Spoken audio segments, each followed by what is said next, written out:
Sure. Okay, ready? Marker, pen, and even if you didn't do it, write it down with a pen or something, then at least you can follow along. Okay. What does the GDSR tell us? Right? Whether or not, okay, whether or not someone qualifies for a mortgage. There's different ways of saying that. If you say it tells us how much you spend on housing compared to your income, that's fine too. Anything like that would be acceptable here. Where do the property taxes go? What is it used for? The education. It could be education, road repairs, maintenance, etc. Did you know that any new additions, like if they build anything brand new, that's usually not coming from your property taxes? Like if they make a brand new road, a new highway, that is usually provincial or federal funding that pays for that. Property taxes just go into maintaining existing structures, okay, for the most part. Jorge is buying a property worth $161,000. What are the land transfer taxes? Most of you had this one down. You were like, I got it. Some of you, there were some hiccups, okay? So here it is one more time. I think honestly, what threw some of you off is this part right here. You thought you had to subtract by 200,000 at one point, and that's not the case. Like once you get through these four, anything that remains gets taxed 2%. That's what this is saying, okay? Are we gonna go through all four? No, because the first four brackets amount to 200,000 already. Anything over 200, like when you subtract these four brackets, you are left with everything that's over 200,000. So we go minus 30,000, that gets taxed 0%, that's just $0, okay? I'm left with 131. Minus, the next category is 60,000.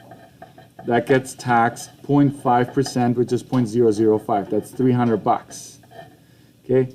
You're left with 71,000. Can you subtract the next one? Yes, you can.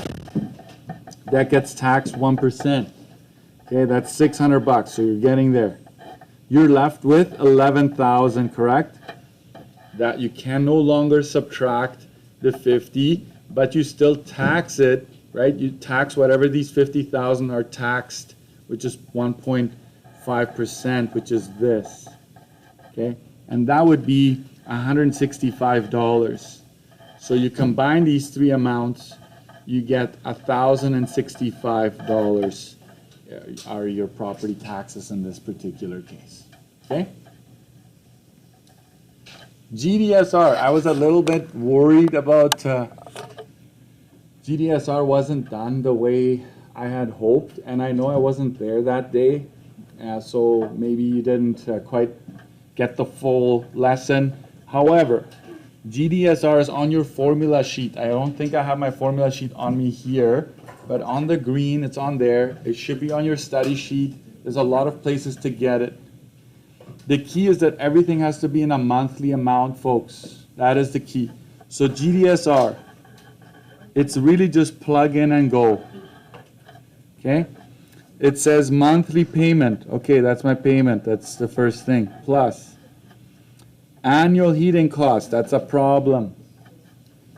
Heating is 1,800 divided by 12. Get it into a monthly amount. That is 150 bucks. Okay, so that's what you add here. You add the heating, and then it says property taxes would be $375 a month. That's already in a monthly amount. Boom, you put it in there. In the denominator, you put the income, but it's annual income, so we cannot put 75 grand in there. Divide by 12, you get 6,250. That's what goes in here. You close this all up. Okay, I'll tell you this. Technically, just that is fine. you will get a decimal there. But if the province says stated as a percentage, you have to go times 100. That's the safest thing to do. Just multiply by 100 to get a percentage. Do the top first. You add that up. You get 1,800 exactly, but make sure you use all decimals. And at the bottom you get this, right? So you divide that, multiply it by 100. Your answer is 28.8%. There's nothing past the 8. To be safe, if you're like, should I not? Yes, put the 0 in there. You'll never go wrong with adding zeros past the decimal points, okay? That is your final answer. How do I break this down? I would give you a mark for this, a mark for this, like you just dividing it, whether you show it or not. If I see those values there, you get a mark for each. You get a mark for plugging it in correctly and a mark for actually calculating the GDSR. That's A. All of this is A. Just make sure everything is monthly, that's all. Okay. And then B, will he be approved? The answer is yes, since this was done well for the most part. Since the GDSR is below, yes, below 32 or does not exceed 32%. On your study sheet, please, you have next to GDSR, you say above is bad, below is good or approved. Okay, you will be approved if it's under 32. You will not be approved if it's above 32. 32, remember, that's like the max you're allowed to spend on housing. 32 is like the max. It's about a third you're supposed to be spending on housing. Okay, next. Sorry, a mark for B, and it has to, you have to tell me whether yes or no, and you have to make reference to the 32% if you want the mark. This is also on the exam, that's how we mark it. Okay. This Preet would like to purchase insurance for his apartment. Apartment is tenant insurance. Some of you are mixing up the charts that you were using. Okay. He estimates that his belongings will be worth $89,000. So this is over $75K. When you took talking tenant insurance, then it's $75K is the max that's on the table. So we're gonna have to do some extra work there. Steve chooses standard insurance with a $200 deductible. Calculate the insurance premium before taxes. That shouldn't even be there. I already got rid of it. Next time it won't be there. So you grab your table. You grab tenant insurance. It's standard, right? Yes. So you max out at $359. You pay $450 for every $1,000 of additional. So insurance. Put those square brackets in there. So that is $359 for sure that you're paying for the first $75,000. Go $89,000 minus $75,000 on the side. That's $14,000, right? That you're over. So it's $14,000. Multiply that by $450 per $1,000 extra that you need. Do I multiply this by 1.10? Yes, because of that. So there you go. Clean that up. That's $359 plus this here gives me $63 exactly, but make sure you still keep it in the square brackets. And when you add that up, you get 422. You multiply that by 1.10, and here you go. That's 464.20. 464.20. How would I give marks here? I would give 1 mark for the 359, 1 mark for this, and then 1 mark for the 110, and another mark for the final answer, so we'll make this out of 4. Just makes it easier. So next, a home, right? We're insuring a home, so this is homeowner's insurance. Really expensive house, area 3. We're definitely over the 200K, right, for homeowner's insurance. Yeah. Standard insurance, $500 deductible. That just means we will not have to multiply by 1.10. Calculate the annual insurance premium. You should have, if you were in this class for long enough, you know that taxes is not a thing anymore. Okay, so insurance. You got to break this down. Area 3 standard. So I'm going to go look for it. Come on. Area 3 standard. So 726, and you pay 355 for anything additional. So this is 1 mark. And how much are we over by? 580,750, right? Take 200K off of that. And I'm 355 for every $1,000. That would be it in terms of filling in. So 1 mark, and you'll get a 3rd mark for calculating. So it's 726 plus. This gives you 2,061.66. And so you get a final amount of 27,8766. Why is it 4 marks? Because the taxes used to be a thing. So we're just going to make this out of 3, okay? 1, 2, 3.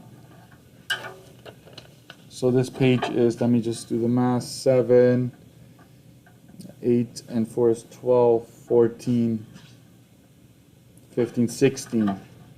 So this page is worth 16 marks. Backside.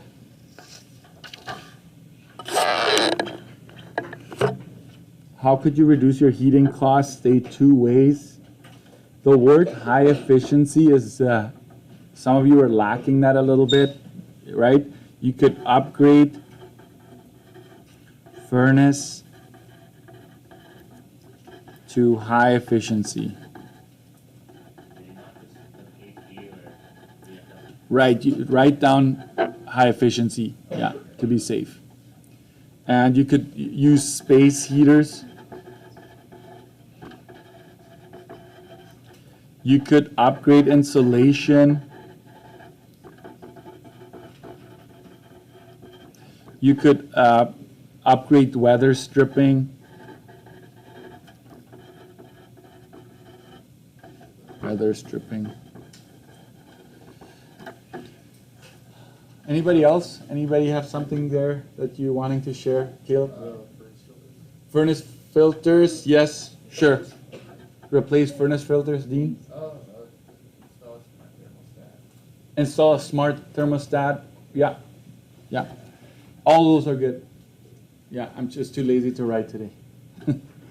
But way to go. Have that on your study sheet.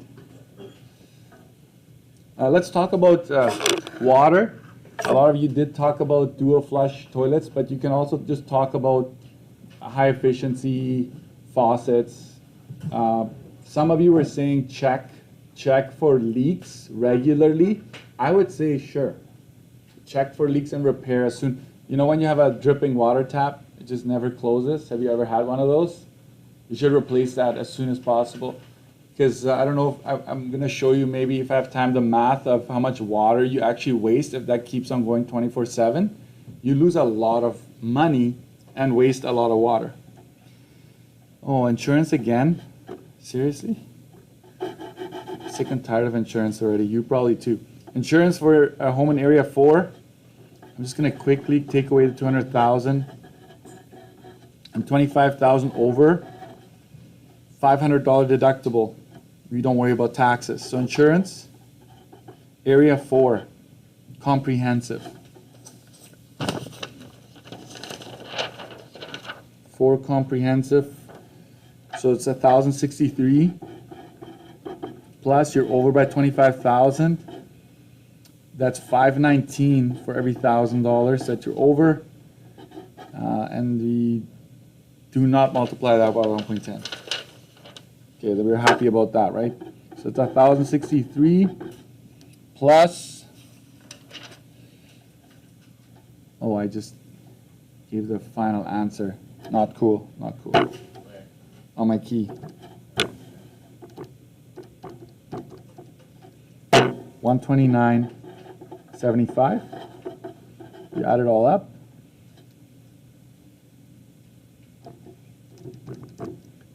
$1,192.75. One mark, one mark, one mark. So one mark for each of these correctly entered, and then one mark for actually calculating it correctly. So if you make any mistake on your calculation, take off one mark. And the one that I really wanted to get to, property taxes. Okay.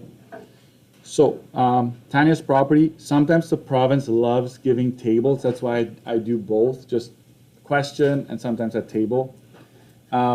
A portion assessed value of 185, so that's already 45% of the entire value, so that's good.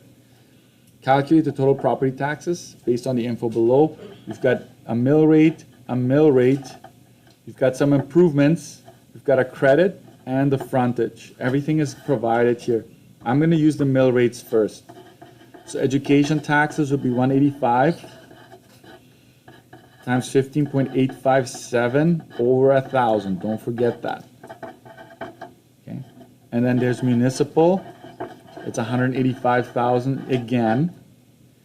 17.856 over. Mr. Dirksen, will there be a property tax where we have to multiply our value by 45%? Read carefully, right? If it mentions 45%, chances are that's what you're going to have to do. Okay. Improvements.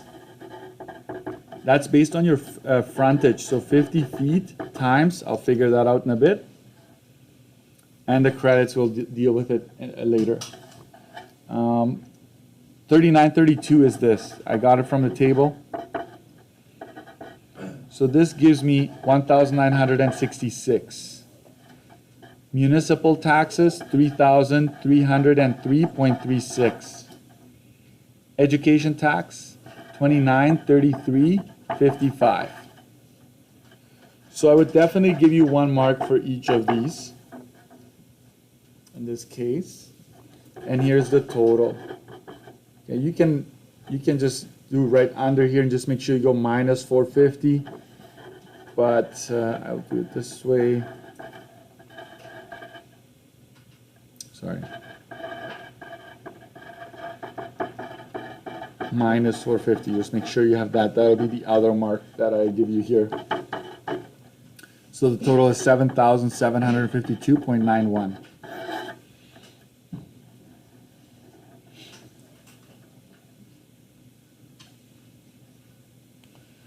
So this back page is worth 9. I'm just going to say something about property taxes, okay? Just look up here for a second. I could have easily just taken this. You don't do this on yours, but just told you that, right? Cross this off. This is 3,303.36, right? I could have just given you the municipal taxes as an amount. Don't do this if it's already provided to you. If there's a mill rate, of course you have to divide it by 1,000 and then, right, do this step here if there's a mill rate. But if there is no mill rate, it just comes into your calculation as you're adding, and make sure you subtract if there's a credit, and that's it. Okay, so it's not just me saying it because it could come on the test. It's me saying it because it's also has been on the exam. It has been stated like that before. So just be warned, okay? I'm going to leave that for now. So 9 and 16, that's 25. So we're still out of 25. Put your name and last name on there, please.